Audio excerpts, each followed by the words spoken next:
Welcome to the Dork Forest. Jackie and her pals will never bore us. Shameless confessions about our obsession will make us laugh and smile. So let's explore the Dork Forest and dork out for a while. Hi, Jackie Kashian here. You're listening to The Dork Forest. You know the websites, dorkforest.com, thedorkforest.com if you like a determiner. JackieKashian.com has everything. Both of my podcasts, all of the stand-up stuff, the new album, links to YouTube, Instagram, TikTok, all the things.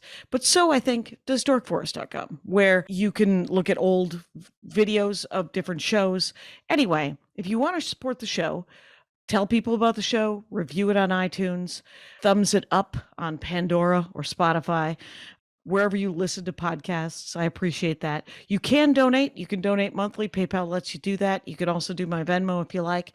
It's at Jackie Kashian, absolutely everywhere. And my email address is jackie@jackiekashian.com, and that's what the PayPal is. The PayPal link is on jackiekashian.com and dorkforest.com. And go to any of them. Thanks for listening. There's merch. There's stand-up, there's tour guide, you can find out where I'm touring. This is getting long, so let's get into the show. Oh my gosh, it's me, Jackie Kashian, in my garage in the twilight hour. A beautiful sunset is going to happen in an hour. Anyway, but I'm with Ethan Stanislawski. Welcome back to the show, Ethan. Thank you for having me again. I really appreciate it. It's good to be back. Yes, and now you run a comedy show in North Hollywood, and it's called the Avatar 2 Comedy Show at the Good Night, which is sort of a bar, I think it is. Yeah. Yeah. It's a karaoke bar. They do a ton of comedy shows there, including ours. We started in August of 2021, so we were one of the first shows back, and we've been going strong ever since. Oh, that's awesome. And Ethan Stanislawski's Twitter and Instagram and all the things is at Ethan Stan Comedy, and that'll be in the notes. And I'm kind of excited. Am I excited, or am I about to have my mind blown by your dorkdom, which is Polish cinema, Ethan Stanislawski? Yeah. Talk to me about Polish cinema. I think I told you to pick 5 of your favorite. Oh, I did, because I wrote them down. Hi, I'm a professional 17th year of the Dork Forest. Welcome to the show. Where would you like to begin? I'll begin. Why is there Polish cinema? Because they're human and they have cameras? Yeah, pretty much. And also they have, I don't know if you know this, Poland has a complicated history. I do know that because I'm from Wisconsin and I grew up with a lot of Polish people. Yeah, it's interesting for me because my grandmother fled Poland in the 30s as a Jewish person, and she has nothing but hostile opinions until the day she died of Poland. And my dad kind of flipped on it. Well, my dad was an Eastern European historian. He's a professor in that. And he studied this. So if you told my grandmother anything that he liked Poland, it would be a fight and it would be a whole problem. That's me giving the summary of it, the Cliff Notes version. But at a very early age, he showed me a lot of Polish cinema. There's a famous story in my family where I was like 15 or 16. Two of the directors I'm going to be talking about here are two of my favorite directors, Andrzej Wajda and Krzysztof Kieślowski. They're two, for hardcore film nerds, their names but in my mind, in terms of like world cinema, they're not at the level of like Godard or Fellini, where they're like one of the first names mentioned, but both of them really belong in that conversation in my mind. Well, but I remember there's a famous story where we had a family friend who was a Broadway, like a theater director and directed on Broadway and things like that. And I mentioned Kieślowski and Wajda to him, and he's like, I've never heard of them. I'm like, you've never heard of Kieślowski and Wajda? I'm 15. And I'm yelling at a Broadway theater director in New York about how he's not seen these relatively obscure Polish filmmakers. Right. So, did you try to boy-splain to that adult man? Yeah, pretty much. That's very much what I was at 15. And he just looked at me. It's hard not to be, because 15 is one of the worst ages for thinking you know more than you actually. Oh, my God. Because there's things you know, and they may not be things that other people know, but you have no way of introducing it into a conversation that doesn't sound like you're yelling at somebody. Yeah. So that is too bad. Yeah, especially if you're talking about Marvel comics, that's one thing. But if you're talking about obscure Polish cinema, that is something that you don't usually get from a 15-year-old voice planer. Right, exactly. So I just remember he looked at me, he's like, Ethan, you couldn't be more New York if you tried right now. That was sort of his line. There's this intellectual kid from New York, and you are basically yelling at me about not knowing about this. And when did they do cinema? Are they still working, or was it mostly the 60s? What? Both of them have passed away. One of them, Andrzej Wajda, was started in the 50s. So he started in I think his first film came out in 1955. And okay, and just so that everyone can, is it Andrzej? Is that how you? Yeah. And then Wajda is Wajda. That's correct. And it's pronounced Andrzej Wajda. Is that how you pronounce it? Andrzej Wajda. Andrzej Wajda. There we go. Little Polish lesson for the folks in the cheap seats. It's a free podcast. Anyway, so Ethan, his first movie, you think 1955? Yes, it was 1955. It was. Let me just take a look here because I want to make sure I get the facts right on which came out first. It was 1954 actually. It was this movie, A Generation, and Canal. These were both war films that came out, like in the shadow of World War II in Poland. Makes sense. And because by 1955, they're behind the Iron Curtain, right? Yeah, they are firmly behind the Iron Curtain. And it's an interesting place for Andrzej Wajda to be because a lot of his movies were fiercely anti-Soviet, very fiercely anti-Soviet, pro-worker, but anti-Soviet in a lot of, depending on his era. But he still lived in Poland for a while. Then eventually he was exiled to some extent and moved to France in the 80s. It took him until the 80s because he was a very respected figure and sort of the face of Polish cinema for a while and like a sort of celebrity in that world. But eventually he made a lot of movies in the 70s that were very like pro solidarity movement, and as the solidarity movement gained traction, he went to France is the basic point. Basic that was nice of them to let him leave. Let us say. But this third movie, which came out in 1958, I'm going to talk about that one a lot because if you were to ask me what my favorite movie is, like gun to the head, it would probably be this movie came out in 1958, Ashes and Diamonds, which is, I just watched it last night to prep for this. I've seen it about 5 or 6 times, and it is still a beautiful, devastating, poetic, funny. Black and white? Black and white. Okay.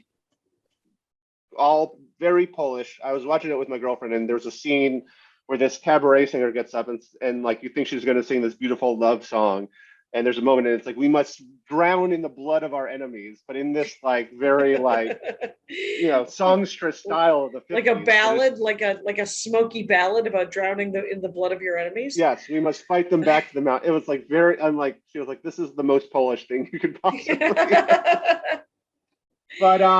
But the basic premise of it is it's from a Polish resistance fighter on the last day of on V-Day, on the last day of World War II, he's in the resistance, he's an assassin, and he's assigned with killing a high-ranking member of the Communist Party, and that's his hit job. And in the very first scene of the movie, he brutally shoots someone, but it's the wrong guy, so he botches the hit. Kills a guy, but it's not the right guy. Wait, he's not killing Nazis, he's killing Soviet communists? Soviet communists, yeah, but he's not a Nazi, he's just for Polish independence assassin. Okay, I see. Okay, sure. And it's a very like nuanced, this movie, and there's a lot of, just to get into that, there's a lot of like controversy about this movie on where it stands politically, because on the one hand, it is not against authoritarianism and war, but it's also anti-Soviet, and a lot of that, there was some war, some connection. Like there's a scene where they're looking at the bullets they have, and they're like, this bullet came from the Germans, these bullets came from the British. So it is like a thing where people are saying it's a right-wing movie, but it's really on its own terms. It's a very fiercely independent movie. It's an anti-war movie. It's a pacifist, weirdly, movie in some senses of it. I don't know if I call except it for that. all the killings. Except for all the It feels- killings. Right. It's got a pacifistic edge. But is it mostly just a movie, sort of a Polish nationalist movie where we're just like, we want an independent Poland? No, it is a very nuanced look. There's infighting among the independence fighters. There's basically it's a really good mix of how the personal affects the political and vice versa, and that's really what it covers, and like how one can devastate the other.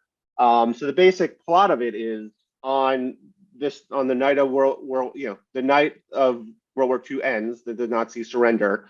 This guy has to wait out at a hotel to finish the job, basically, to find the right guy and assassinate him. Right. But while this is happening, he falls in love with this beautiful bartender at this, and it's the first time he's ever known love. And he spends this whole second half of the movie on this conflict about do I try to live a straight life, or I've committed to fight to this cause till I die. And I still believe in this cause, but I also want to be a human being. And now I know the power, I know what love is now. Right. And I would like to go to Girlfriend Planet instead of being an assassin planet. Yeah, exactly.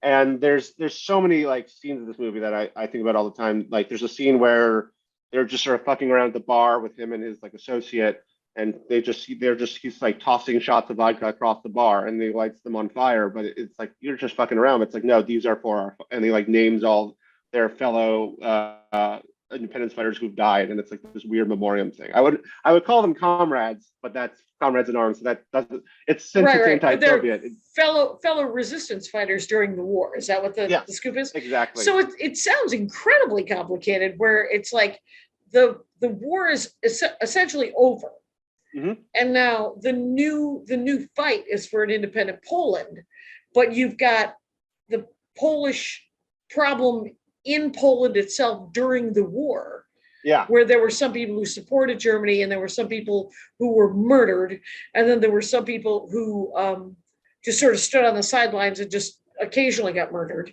and because I think Poland devastated during World War II, just run roughshod over, and then all of those things trying to come together, while some people are like, just we're going to be, I mean, at least the Soviets aren't the Nazis, and at least, and we should be an independent Poland. We shouldn't be, we should just be with this. It sounds super complicated. Like they're trying to sort of do all the politics of a messy end of a world war.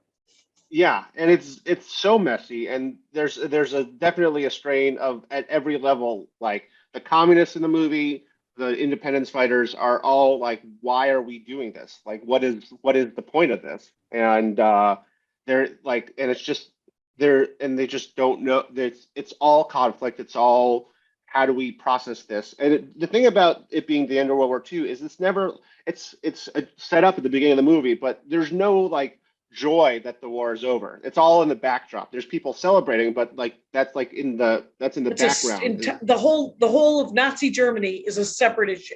We are only dealing with Soviet Poland and the Soviet Union, and whether or not you want to either go Soviet or not. I don't even know if I would call it. It's just very nuanced in the fact that it's like no one is happy about the Nazis in this movie. Everyone is like, the Nazis are clearly villains, even though the independence movement, there is some debate in hindsight about how much did they get from the Nazis in their fight against communism. But at the same time, it's like this, the dressing of the movie is World War II's over, the Nazis have surrendered, Hitler's dead. There is like a scene where they're just like casually having a conversation about completely unrelated things with the painting of Hitler in the background. Right. Because that was just Poland. It was occupied territory. Stuff was still up. Yeah, exactly. So who are the, like, so the director is the Andres, say his name again. Vajda. Andrzej Vajda. Yeah. Andrzej Vajda. So Andrzej Vajda is our director. So our actors, did he write it? Who were the actors? Was it?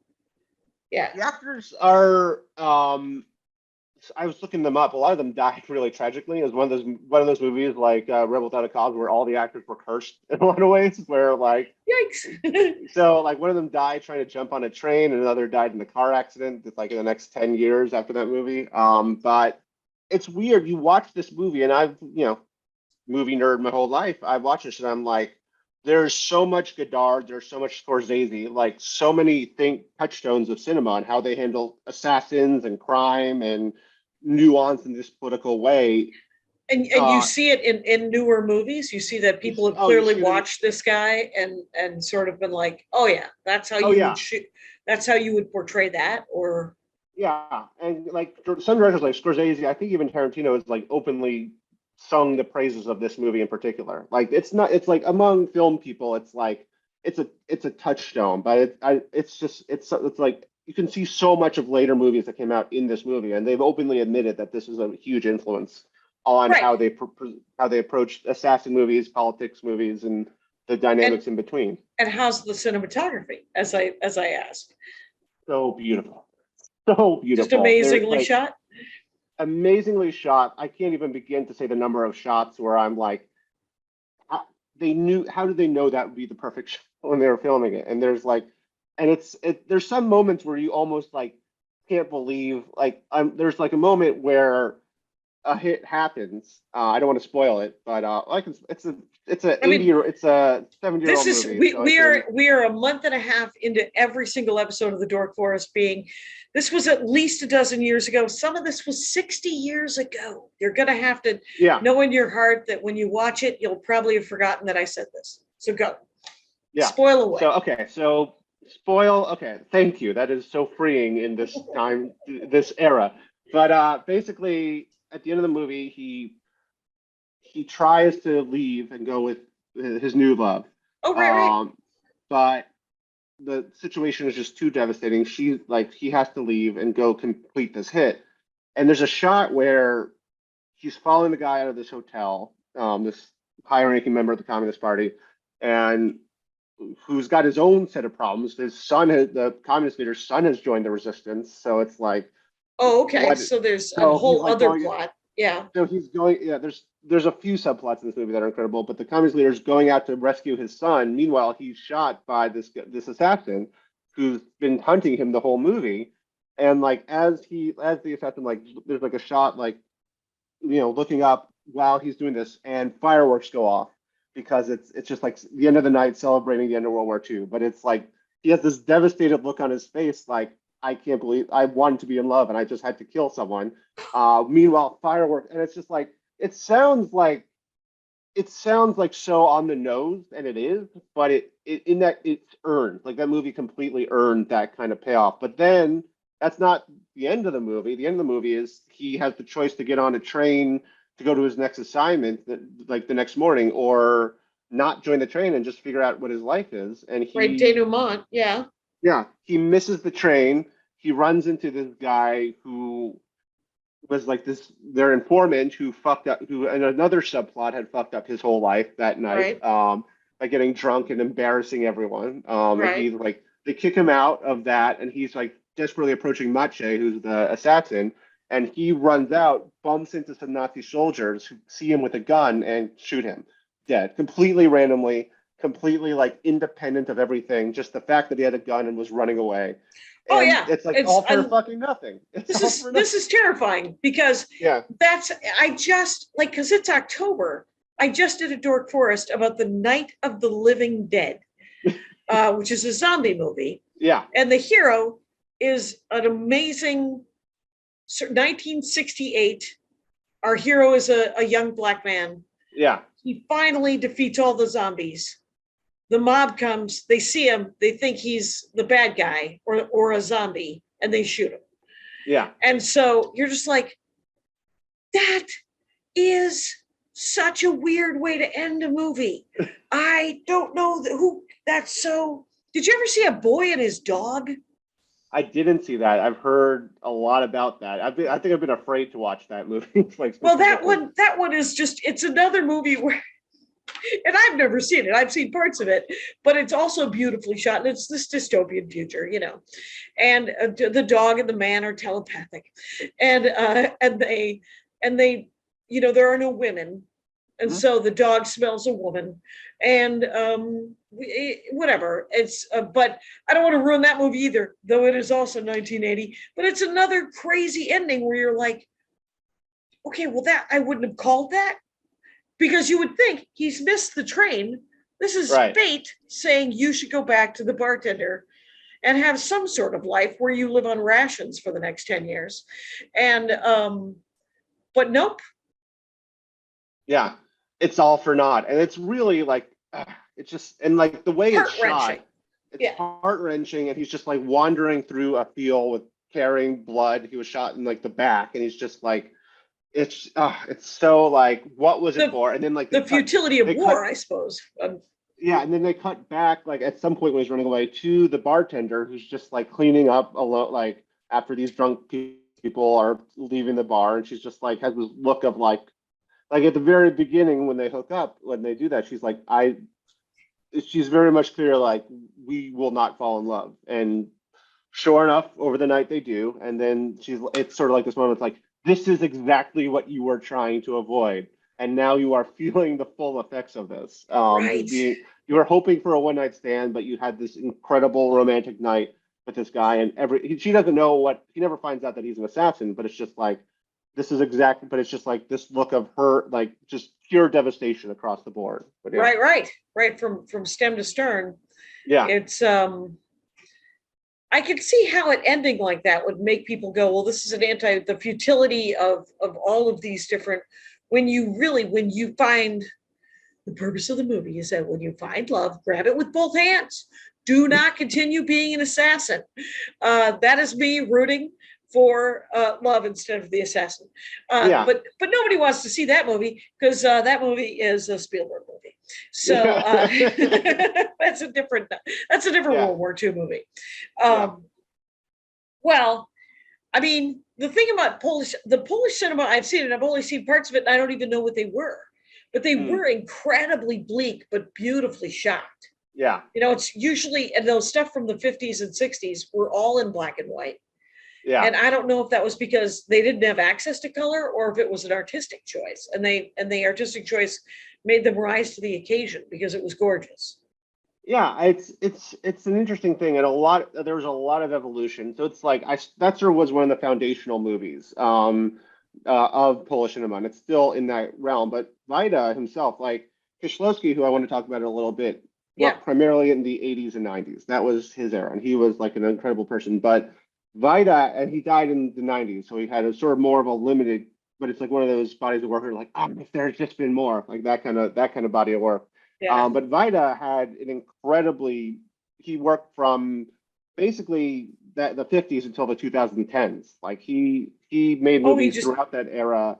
I think his last movie may have been 2009. He may have done one after that, but he worked throughout the 70s, 60s, 70s, and 80s and 90s. I've not seen all of them, but I've seen several. Are they mostly political thrillers, or? They're generally with a political tone, or just workers fighting to have human decency. One of his like touchstone movies is called Promised Land, and it's not set in contemporary Poland like some of his movies were, but it's set in the 19th century about the Polish person, a German, and a Jew trying to fund building a factory, and it does not. Do they all walk into a bar? No, I'm so sorry. Yeah, no. That had to be asked. Saying that out loud. I was as I was saying that out. No, they walk into a factory and see workers being killed by machines and not giving a shit. That's more what it was. That's more what it is, and that didn't have a punchline either. No. No. Was it? Yeah.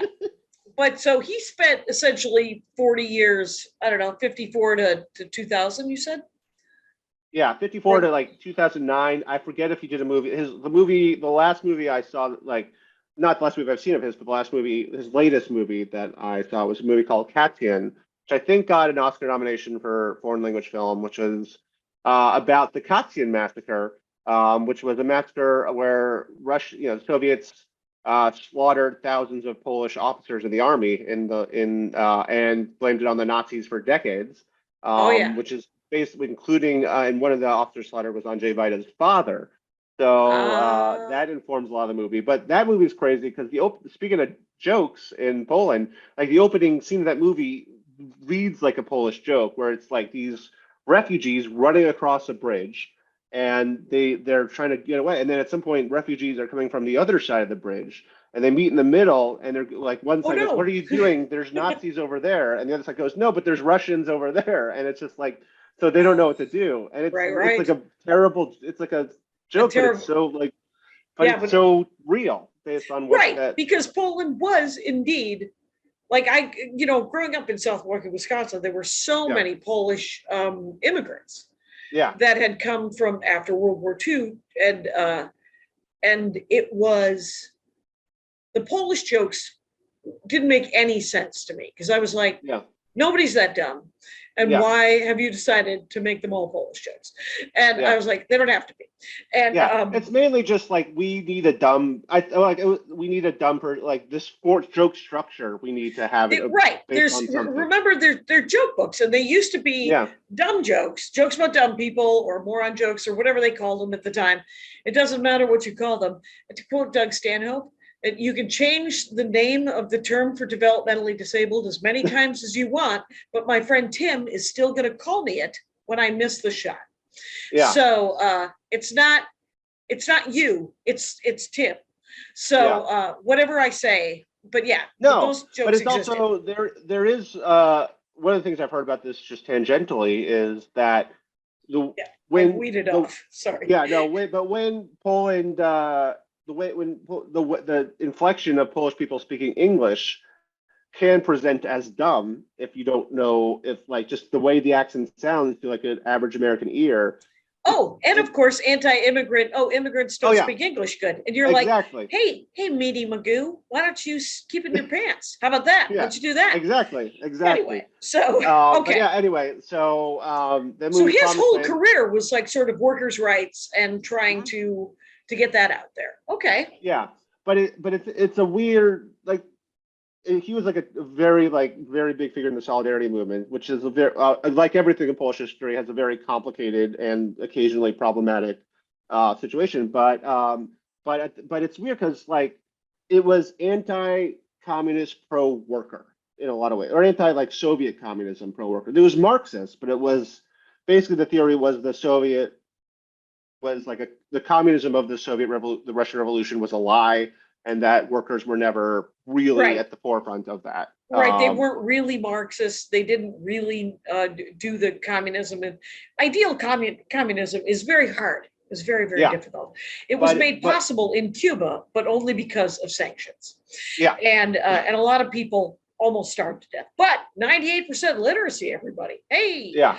Anyway.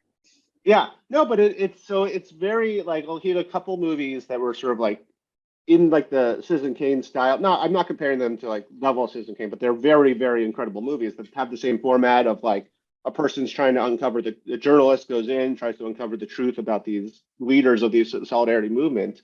And there's like, it's like a 2 minutes called Man of Iron and Man of Marble. I forget which one is which, but they're both like very much like sort of documents of workers fighting against Soviet oppression of workers.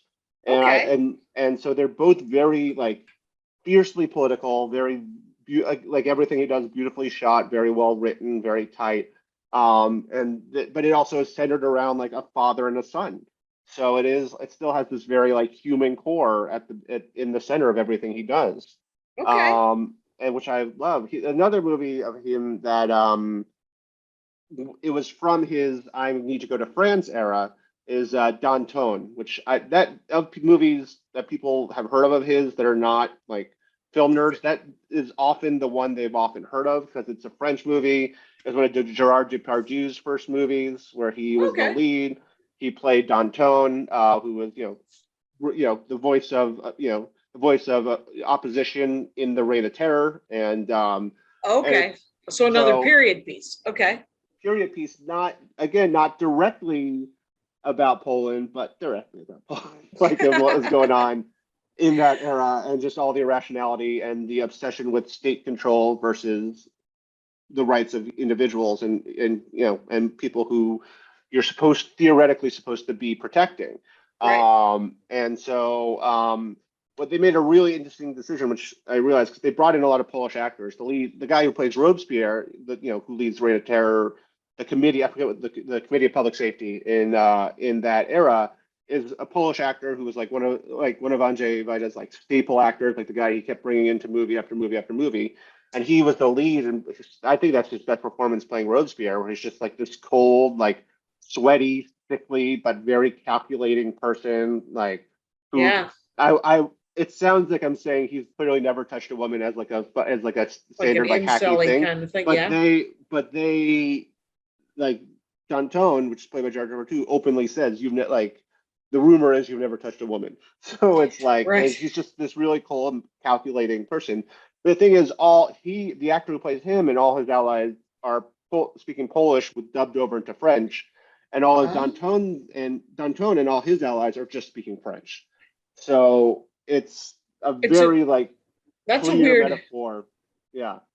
It's a clear metaphor. The metaphor I missed. Tell me the metaphor. I'm so sorry. No, it's just when you're trying to indirectly go after how the Soviet bloc in Poland is handling people, is manipulating and brutalizing people. Having all the people in your movie who are speaking Polish dubbed into French is a pretty good as sort of the cruelty. Okay. Yeah. Fascinating. That does sound. It's the thing about great cinema, and when people talk about it, they talk about it's usually drama, and it's usually these beautifully shot movies that have this heart but are often super tragic, is that there is often a metaphor. They are telling more than one story in the story, and that's kind of fascinating. Is the newer, the other, now I can spell his name, Kieslowski would be how I'd say it. Is that not how you say it? Kieslowski? Kieslowski is what I say. Kieslowski. Again, yeah. But Kieslowski would be how he would say it if he lived in Wisconsin in the 70s. He'd say Kieslowski. And then he would go out for basketball. Anyway, but Kieslowski, right? Kieslowski, yeah. Okay. But Kieslowski, I've someone who spent a lot of time in Chicago in my life and Wisconsin. I 100% endorse everything that has been said. I think of myself as pretty good with Polish names, and then I meet someone from Poland, they're like, accent's a little off. Yeah. Yeah, it's weird because my dad, he's an Eastern European scholar. He speaks Russian fluently. He grew up bilingual in Yiddish, so he speaks that fluently. He can speak, I think he speaks 7 languages, but he could never really get Polish because it's such a weird language. There's the one thing he's told me is there's 3 different sh sounds and they're very different. And it's any Polish person knows the difference between sh, and sh or something like that. I don't know, I'm getting it wrong, but it's so obvious to them, and everyone else who's trying to learn it is what the hell is that? So, right. Yeah, I was in Poland right before lockdown, and everyone spoke English, and it was a blessing. But they have fish for breakfast, so good for them. Yeah. Okay. So yeah, Kieslowski, I wouldn't say he wasn't as explicitly political. There were undertones at points of politics in the cinema, but he was a lot more about allegory and romanticism and individual stories and more philosophical, I would say, than brutally political. Okay. I think what started me, my dad showing me these films, was he did a mini series in 1989, 1990, right at the fall of the Berlin Wall and the fall of Soviet control of Poland, called the Decalogue Series. It's a mini series, and it all took place in this one apartment complex in Warsaw, with the 10 different stories. Basically, there was one guy who sort of was just the guy watching over it all, but he never said a word. And it's called the Decalogue because each of these 10 episodes is loosely based on one of the commandments, one of the 10 commandments. Oh, okay. And so there's the running theme of it's very sort of loosely based on that, but definitely the "Thou shall not kill" episode involves the brutal murder of a cab driver and like what that means for things like that. How long is each film? The Decalogue. They're about, well, each episode in the mini series, they're about, each is an hour or so, and they're Okay. all, but two of them were extended into more feature-length films, and then they like kicked ass at Cannes and everything and all the festivals. So the one that was "Thou Shalt Not Kill" is what became a short film about killing, and that movie was a big hit. And I mean, that's still like, it was only like less than an hour and a half, even though when it was just like, it's sort of like an extended cut, basically. Right. But it 84 minutes is essentially a feature length film. And the other one, which is the adultery episode, became a short film about love. Those are the two most popular commandments of the 10. Of the 10, those are the ones people like talking about. No one wants to talk about the one where you have to listen to your parents anyway. Yeah. So, but it's very like it's a little, it's on the nose, but at the same time, it's more about this thematic thing. I see a lot of like what Black Mirror became in this actually, where it's like there are all these stories that are in the same universe, but they're tangential to each other, and they all. I mean, it's not as technology based, but it is about like morality and how the contemporary world, you can process that through it. Like the first episode is it's the "I am the Lord thy God, thou shalt not take my name in vain," and it's about this very cold science professor who like has this like very like 1989 computer, and he calculates. It's weird. It's like got Google Home tendencies. You can turn on lights in the bath. So he's like, technology is incredible. And he had like his son asked him about what death is, and he's just like, it's just a void. Doesn't have, and but his aunt is very religious, so it's like this whole like. So it's atheism, and he kind of loves he science is his religion, and science is this guy's religion. But then again, spoiler. Spoiler. He gives his son a pair of ice skates and does math on his computer that says you will be fine to skate on this pond, because it's so frozen over that it will be fine. Guess what? Sure enough. Exactly. I have to say that one time I will digress to do a personal story that everyone needs to hear. When I was a child, probably 9, my sister and I were still in Sunday school. We went to Sunday school for a long time because the Armenian church services are 3 hours long. And if you went to Sunday school, they were an hour and a half. So we were at Sunday school, and they had a new Sunday school teacher. And this Sunday school teacher told us that that God would literally, she was one of these, God would smite you if you did anything bad. Then she told us a parable, supposedly, of a boy who was mean to his sister, walked to school and got hit by a car. And Darla burst out laughing. And then we looked at each other and we laughed, and she kicked us out of Sunday school for the day. And we got sort of in Sunday school trouble. But the weird thing is because we have 4 older brothers, and it had never happened. So we're driving home, and our dad is like, how was Sunday school? And so Darla and I tell him the story, and he's like, what the hell is she teaching? And so she didn't teach Sunday school for very long. And Darla has since converted to Judaism. So very exciting. Anyway. As someone who got kicked out of Hebrew school twice, that is a very interesting dynamic. Yes. A twist. Yes. That's someone who similarly did things on the other end of the spectrum for that. Right. It was just, there's a lot of, and so was Kieslowski, was he Catholic? Was he like Polish Catholic? Yeah, I mean, he was Polish Catholic. There's also, I mean, a weird, like, there's shots of the aunt holding photos of JP2, for instance, who obviously was Polish Pope. The first Pope Polish Pope.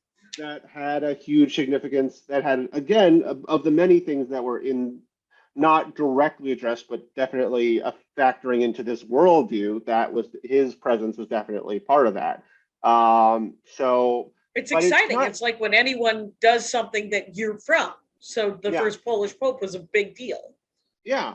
And especially for the breakdown of communism, because Catholicism and communism did not mix at that era in Poland. So it was very much like, so it was a very interesting / devastating complicated. Everything in Poland is complicated and messy. That's sort of what I've learned over time. Because even Poland now is a fucking clusterfuck of everything. It is it's basically we think we're a religious right country. Poland is at another fucking level of that right now. They're basically the whole world has gone really crazy about they're just like, what we need to do, we all agree, is control women. Yeah. Everyone agrees that what you definitely want to do, whatever happens, control women, and anybody who's brown, we got to kill them. Well, it's also, a few years ago, there was a story about Germans using drones to drop abortion pills into Poland. And some people in Poland thought that was an act of war. It was just it was insane. Was it even real? There were, as far as I know, that's not a fake story, but there were drones dropping pills like Amazon drones by delivery, but with abortion pills. Not like drone strikers, just like the Amazon style drones, but like delivery drones, drones that had been ordered. Yeah, someone had ordered pills, underground from a German website or something, like the German dark web or whatever you want to call it, which I don't know. Oh, I think the German dark web exists, don't you? Oh, I think everything dark web exists. It is weird. I will say, just again, going into politics a little bit, there is as someone who is American, there's a weird, I wouldn't call it, it's terrifying, but a weird relief that we are not uniquely idiots in the world. Right. There's a relief that we're not the worst. Or no, in terms of damage, we're probably the worst, but in terms of the theme of how dumb and fucking ridiculous it might be fixable. We don't know. We're about to find out, I guess, what the next level of what's going to happen. We're about to. Anyway, so Decalogue. Decalogue is, so I think it was released in Poland in 1989. I think 1989, 1990, but it wasn't really available to the West, or at least America, until the late 90s, which is when I was coming of age and becoming a nerdy my nerdiness was. You went down your film school rabbit hole. It was the perfect time for me to descend into this, and my dad was able to just show me these, and I was just like, this is what things can be, and it's either this or The Mummy, I guess, but this is way better. This is better. This is good. This is what good cinema is. What are you saying? I saw The Mummy, and I was doing childcare at the time, and me and the kid that went and saw it, we counted how many people died without a drop of blood being shed. Yeah, and it was in the hundreds. Anyway, so very weird. Great ride at Universal. Anyway, but it was very influential, and I went back. He had done a series of films and then a trilogy of films. And he was very big on theming his art, he had series, and everything was duality and. Wait a minute. Like that. Mm-hmm. Did he do 3 movies with just one word that was a color? Red, white, and blue. Yeah, that was him. The 3 color trilogy. Everybody told me to see those movies, and I of course never did, because I can probably count on one hand how many foreign films I've seen. Sadly. Yeah, each one of them. I'm a monster. Okay. No, it's all good. Each one of them is more beautiful. I wouldn't call them devastating. They're more beautiful films. They're sad, but they are meditations on love and acceptance, and there's a lot of weirdly mental health observations in there, and but very much how to live in a contemporary world that we live in currently. They're all, and it's a similar thing. They're all connected. They all there's the characters exist in the same universe, but they're full-length films. They're the 3 colors film. Yes, that's him. They were shot, and Kieślowski said if I wasn't making these in France, it would have been some other theme. So that's sort funny. So he said it, but they were all. No worries. All right, allow me to weed off briefly as my dog growls at somebody. Hang on. What are you growling? No worries. Goofus Magoo, lie down. Anyway, so I have a dog now. Anyway, so wonderful. They are devastating and bleak. But they're a lot. I would say are they in color? They're in color. Yes, they are in color. But I have I some would very probably- basic questions about quality film, the most beautiful films ever made. So are they captioned? Anyway, Yeah. so Dubbed or subbed, bringing it to an anime level. But right. Would you now subtitled? I think with foreign films, I do enjoy subtitles more. yeah, Just because it tends to be more accurate, and you can Yeah. and you get used to it after a minute or two. It's Yeah. not the end of the world. You don't have to. And it just means you can't be on your phone like for 5 minutes and then overhearing things and then like, Right. oh, okay, what is that? If you do that, you're like, oh, I've missed huge plot points that I've completely forgotten, which you can't Right. do if you're watching. that's why what's his face doesn't want you to watch his movies on a phone. Yeah. Was that Scorsese? Who was that? Is it Any one of those 8. any one of those old guys? Yeah. Penny Marshall would have been okay with it. Anyway, Yeah. so But yeah. by so the way, it's- I am talking. We're at like 45 minutes here, so I just want to No say, worries. Ethan, I am talking with Ethan Stanislawski.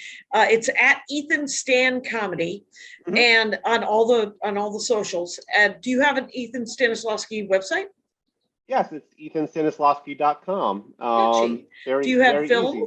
Do you have films on there? Do you I do have- any film? I have reels. I have my credits. I have my acting credits. You may have seen me in a Zelle ad recently. That was the thing I just did. So That's exciting.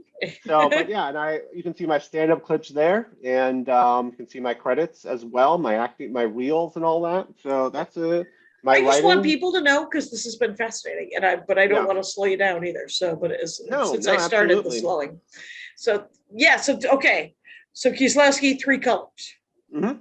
in the 90s. They are, yeah. That had sort of more like names of actors you would recognize. I like if you're like a Juliette Binoche, like Julie Delpy, like actors like French actors of that era who you would probably know if you like knew if there were French actors to know in the 90s, you would know them.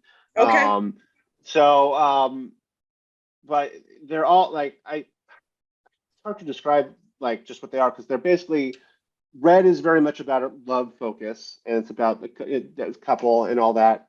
I'm sort of blanking. It's been a while since I've seen these, but yeah, it's Juliette Binoche, it's Julie Delpy, Irene Jacob, but they're all there's like basically it ends with them. Like each movie has the color as a theme, not just in terms of how it's shot. Like the movie Blue has a lot of blue in it. The movie Okay. Red has a lot of red in it. The movie White is very, in terms of the color scheme, of the camera work, but it's also like thematically relevant, like to what's happening in those films, like on several levels. Like there's a scene where in the movie White where he tries to shoot himself and he fires blanks. Blanc in French Is white. is white. There you go. So there's a lot of and he's also impotent, firing blanks, and there's like Okay, things like shooting blanks, sure. like there's things like that throughout the film, and I think Red was the last of the 3 that was released.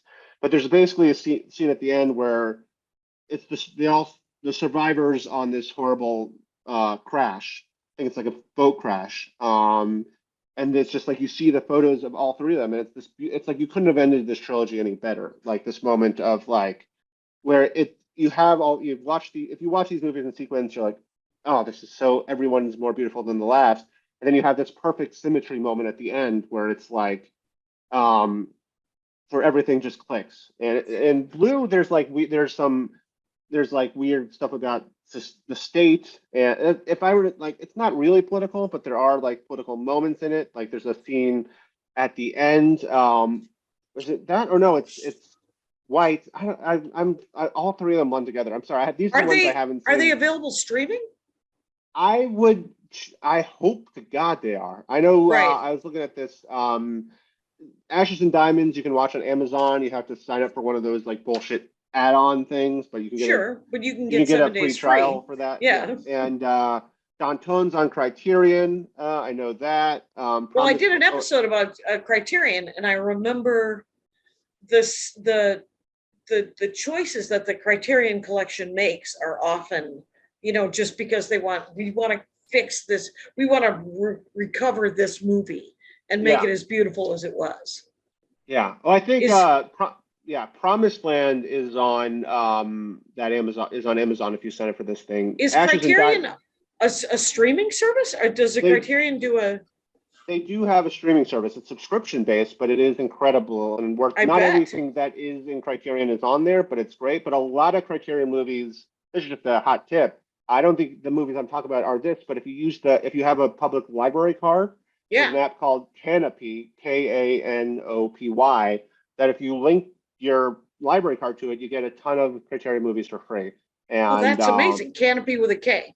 Okay. Canopy with a K. So that, just for everyone listening, that is like, preach That that is to the in- rafters. That is a wonderful service. And hopefully, I know at the LA Public Library, you can use that with your card. I hope your local library, like, Yeah, gives check you out that. your local library, guys. Yeah, exactly. And they may have some of these movies to rent on DVD if they're not available for streaming. So there you Right. go. And so for the last 10 minutes, I'm Mhm. curious about the current situation in Polish cinema. Mhm. How does it look? How does it There- feel? Yeah. There's been a couple movies in the last decade or so that have really been beautiful, and I think the movie Ida won the Best Foreign Language Film Oscar. So that How do you spell that? IDA, like Ida, Okay, but it's okay. just Ida. That's how it's pronounced. And Got it's it. about I think it's about I forget the exact. Again, I haven't seen this movie in a few years, but it's about a nun looking for either her mother or someone's mother. I forget. I think it's who was also I may be confused. I may be looking for someone's mother who was a nun.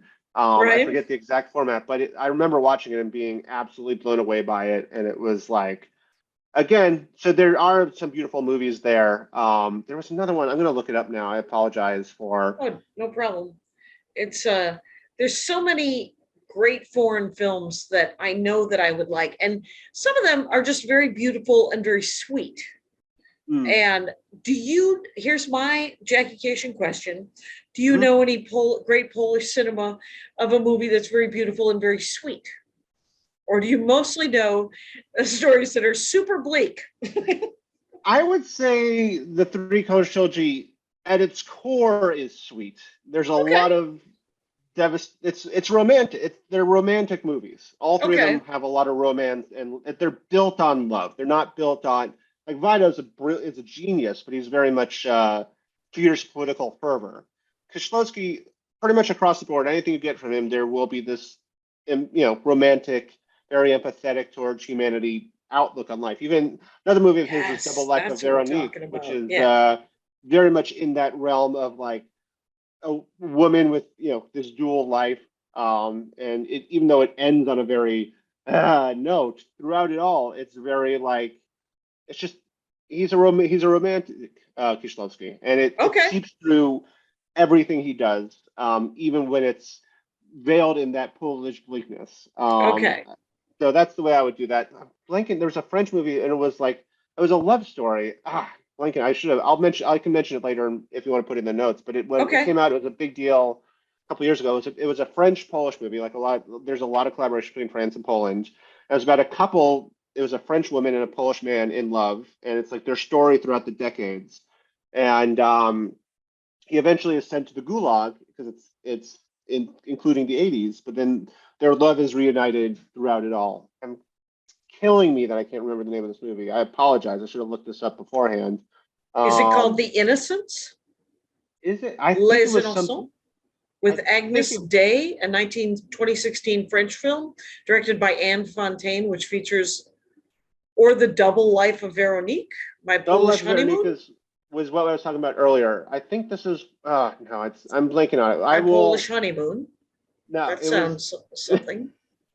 I'm gonna look this up because I think I would remember if it was a female director. Oh I feel no, like. The Innocents is not about that because not No, even yeah, the The nuns Innocents are is not spared of about that. war horrors. Yeah, Don't exactly. watch that. That sounds very, very haunting. But Anyway. Another director to look at, admit I haven't seen as much of her work, is Agnieszka Holland. Mhm. She actually directed episodes of The Wire much later on. But she Oh, did. wow. She did Europa, which is now. Then she sort of moved over to U.S. cinema a lot. But she's someone who is again a beloved Polish director. She did a movie called Fever and Interrogation. her movie before. Speaking of what we were just talking about, with To Kill a Priest was a movie she did. So that was so she did a lot of great movies in the 80s. She, like I said, she later directed a lot of movies in America, and I think she did The Wire too, if I'm not mistaken. That's kind of amazing that there was directing of The Wire. And wow. As I feel like this is a weird note to get close wrap to up the episode, because I don't like recommending his movies, but early Polanski is also in that realm. I saw Chinatown not a long time ago, but it was before I knew who he was or anything, and I was like, this guy seems a little bit of an elbow squeezer. And someone goes, oh yeah, he's worse than an elbow squeezer, Jackie. Yeah, he is worse. If you can pirate and not give him money, and you are morally okay with it, even on those terms, the movie Knife in the Water is beautifully shot. Amazing. Again, don't give him money, but if you want to see good, like how to make a movie without giving the person who made it any credit, pirate A Knife in the Water. That movie is something else. Usually we don't encourage it, but here we go. He's gross. Yeah. So try to avoid giving him dime one. And and I know all of you Rangers, you know how to do it. That's what I know for sure, is that you know how to use your powers for evil. And in this case, it's not evil. But if you want to, and just so that's Polanski. But I'm glad that there's more sort of women directors coming out, and then they're also directing The Wire. That's kind of hilarious. That's great. I think actually Ida, it may have been the same director as the movie I'm talking about. Let me look this up, because before we go, I don't want to leave without like an amazing movie recommendation. That would be neat, with a new movie from Polish cinema. There it is, Paweł Pawlikowski. I could be pronounced this is wrong, but he did Ida. He won the Oscar for that, I believe. And then the movie after that was Cold War. That's the one. Thank God I remember that. Cold War. She did in 2018. It's a collaboration between Poland and France. It goes over decades, and it's about this love among the intelligentsia of both worlds, and how it conflicts with how their worlds fall apart individually, how their worlds fall apart politically, but love conquers things like that. So Cold War is the movie. And look how dreamy that guy is. That Polish director. He's all handsome and cleaned up. It would have destroyed me if I had left this podcast talking about this topic without remembering the name of that movie. But Cold War. There's that guy. It was again nominated for. He got a Best Director nomination, not just Best Foreign Language Film nomination. He got a Best Director Academy Award nomination, as well as cinematography. And it's Pawel and then Pawlikowski. So Paweł Pawlikowski in Wisconsin accent. None of these are easy to Google. That's the thing with. But that's why I spelled it, because you can rewind, because that's the magic of a podcast, you guys. And I'm sure there's some nerd, Ranger watching this movie, listening to this, who at some point in the last 5 minutes was screaming Cold War. Right, just shouting at their iPods. No, they're not. They're shouting at their iPods. And so, Ethan Stanislawski, it has been an hour. This has been a delight. This has been a great kind of rabbit hole of Polish cinema, and it's at Ethan Stan Comedy. You have a show at the Good Night. Is it monthly? You said monthly, yeah. But if you go to at Ethan Stan Comedy, you can find out more places where Ethan is doing stand-up. And also Ethan Stanislawski, spelled in the notes.com. You can see his reel, you can see all kinds of stuff. And thanks so much for doing the show. No, I really appreciate you being on again. It's always fun when I get to talk about this and let this fly. Because this topic in particular, I'm like, I would want to talk about it. People are like, all right, Ethan. Oh, this is the place to come. So, and exactly. Rangers, you know the rules out there. Take care of each other. My hat, my hat, my hat. They're dancing around my hat, my hat, my hat, my hat. Well, what do you think of that? If it looks like a Mexican hat dance and it sounds like a Mexican hat dance, it's most likely a Mexican hat dance. So take off your hat and let's dance. Yay! Oh my my God. Why don't we just call that as the end of the show?